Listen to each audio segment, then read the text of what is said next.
Hello everyone, this is a case of molluscum contagiosum. ये एक contagious viral skin infection है जो pox virus से होता है। ये पेशेंट 4 साल का बच्चा है जो इस कंडीशन से 1 साल से सफर कर रहा था।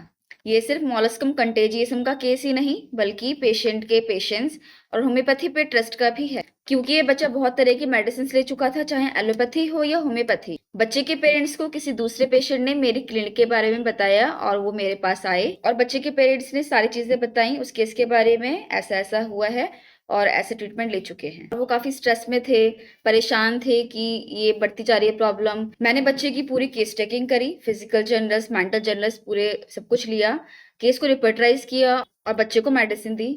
मेडिसिन देने के 2 से 3 दिन बाद ही ऐसी कंडीशन हो गई।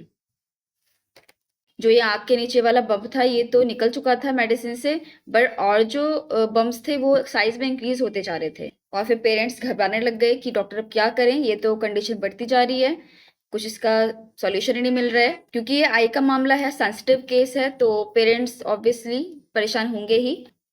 बोलने लगे डॉक्टर हम सोच रहे हैं हम एम्स में दिखा लेते हैं। मैंने बोला दिखा सकते हैं, लेकिन आपको वहां भी टाइम देना होगा।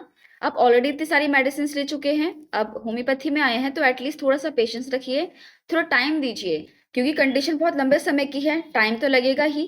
मैंने उन्हें समझाया ये और कुछ नहीं, होम्योपैथिक एग्रावेशन है तो घबराई नहीं। मैंने उसी मेडिसिन की पावर को इंक्रीज करके बच्चे को दी and within a week सारे ही बम्स का साइज डिक्रीज होने लग गया और धीरे धीरे सारे बम्स खत्म हो गए विदाउट लिविंग एनी मार्क।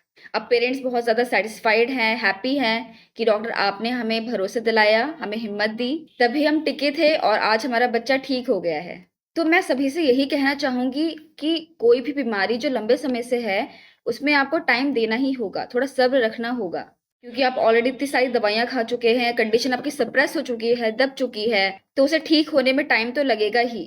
एक well educated registered homeopathy doctor किसी भी बीमारी के नाम पर ही मेडिसिन नहीं देते हैं, ये देखते हैं क्या अंडरलाइंग कॉज है, क्या रूट कॉज है उस बीमारी का, उस पर वर्क करते हैं और इस तरह से पेशेंट सही होते हैं। मैंने भी मोलस्कम कंटेजियोसम के केस में डीप लेवल पे जाकर के अंडरलाइंग कॉज को फाइंड आउट किया और फिर बच्चे को एप्रोप्रिएट होम्योपैथिक मेडिसिन दी।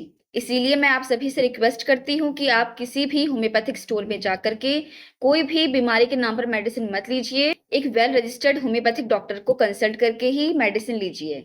कॉमेंट मॉलस्कम, अगर आप भी इससे सफर कर रहे हैं, I will suggest you a proper homeopathy treatment.